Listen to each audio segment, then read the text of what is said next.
स्वागत है आपका हमारे चैनल पे। ये चैनल में मेरा फर्स्ट वीडियो जाने वाला है। तो मैं अपने बारे में बता दूं कि मैं जो हूँ वो बीपीएससी टीचर हूँ।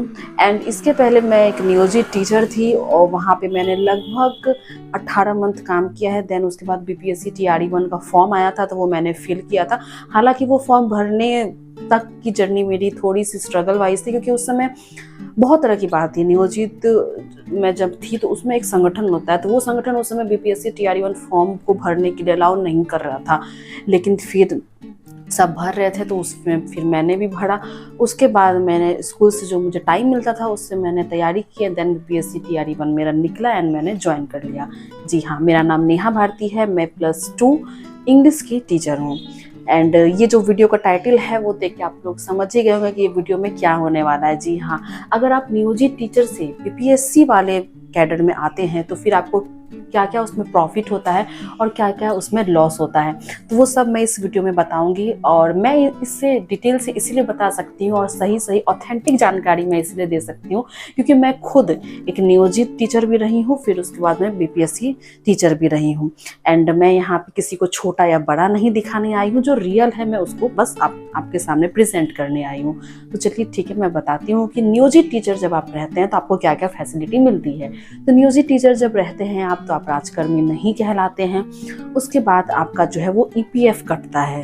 आपका जितना सैलरी होता है उसमें से कुछ परसेंटेज ईपीएफ में कटता है और यही फैसिलिटी रहती है, उसमें ज़्यादा कुछ फैसिलिटी नहीं रहती है।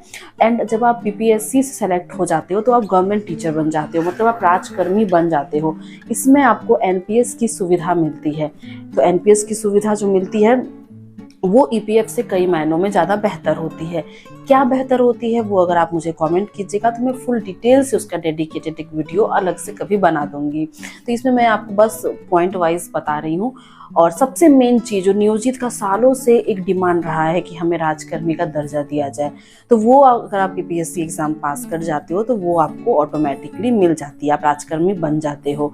उसके बाद क्या है कि फीमेल की बात करें, फीमेल अगर राजकर्मी है तो फिर उसको उनको CCL भी मिलता है, चाइल्ड केयर लीव भी मिलता है, मतलब बच्चे को पालने के लिए 2 साल का लीव भी मिलता है, जो कि आपको नियोजित में नहीं मिलता है। इसका प्रावधान ही यही है कि आपको राजकर्मी होना आवश्यक है। अगर आप राजकर्मी हो, गवर्नमेंट टीचर हो या गवर्नमेंट एम्प्लॉय हो तो ही आपको CCL मिलेगी। तो ये बहुत बड़ा बेनिफिट होता है। जो कि अपने बच्चे को पालना चाहते हैं तो उनको 2 साल की लीव मिलती है। तो 2 साल में आपको सैलरी तो नहीं मिलेगी, लेकिन आप जब ज्वाइन करोगे तो फिर आपको सैलरी मिल जाएगी। तो ये सबसे बड़ा बेनिफिट होता है राजकर्मी का। एंड सबसे बड़ा सवाल कि अगर आप नियोजित टीचर हो और TRE-1 बीपीएससी वगैरह में आपका जॉब हो जाती है तो क्या आपको इस्तीफा देना पड़ता है, रिजिग्नेशन देना पड़ता है? तो जी नहीं, रिजिग्नेशन कुछ नहीं देना पड़ता है। जब बीपीएससी TRE-1 में मेरा सिलेक्शन हुआ था उस समय कुछ भी क्लियर नहीं था कि नियोजित कैडर से हमें जब बीपीएससी वाले कैडर में जाना है तो उसके लिए क्या क्या डॉक्यूमेंट लगेंगे, कुछ भी क्लियर नहीं था। लास्ट मोमेंट क्लियर हुआ है तो हमें जो है रेजिग्नेशन नहीं देना पड़ा था, हमें एनओसी देना पड़ा था। एंड विरमण पत्र जिसको कहते हैं वो हमें देना पड़ा था। एंड अब बारी आती है कि क्या आपका सर्विस जो है वो कंटिन्यूटी उसमें रहता है कि नहीं, सेवा निरंतरता रहता है कि नहीं। तो जी नहीं, सेवा निरंतरता नहीं रहती है। आपको फिर से प्रोबेशन पीरियड में जाना पड़ेगा। 2 साल का प्रोबेशन पीरियड अभी फिलहाल है, तो 2 साल का वो प्रोबेशन पीरियड जो है आपको कंप्लीट करना पड़ेगा।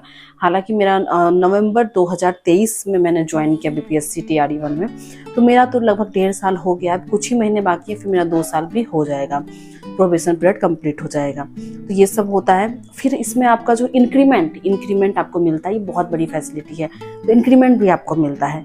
तो ये सब मेन पॉइंट, जो अगर मैं कुछ पॉइंट भूल रही हूँ या मुझसे कुछ मिस हो रहा है, तो अगर मुझे लगा कि कुछ मिस हो रहा है तो मैं इसको नेक्स्ट वीडियो में आपके साथ जरूर शेयर करूँगी। तो मेरे इस चैनल पे आपको बीपीएससी टीचर ये अपडेट मिलेगा, कैसे क्या होता है, कैसे रूल्स होते हैं, SL, CCL, मैटरनिटी लीव और कितनी सैलरी होती है, कितनी सैलरी नहीं होती, ये सब मैं फुल डिटेल से बताऊंगी। और बीपीएससी टीचर, नियोजित टीचर सबको मैं मिला करके इस चैनल पर वीडियो लेके आऊँगी कि मैं जब नियोजित टीचर में थी तो तब मेरा एक्सपीरियंस कैसा था, और जब मैं बीपीएससी में भी काम कर रही हूँ तो मेरा एक्सपीरियंस कैसा है। तो इसके लिए चैनल को जरूर सब्सक्राइब कर दीजिएगा, वीडियो को लाइक एंड शेयर जरूर कीजिएगा। नमस्ते।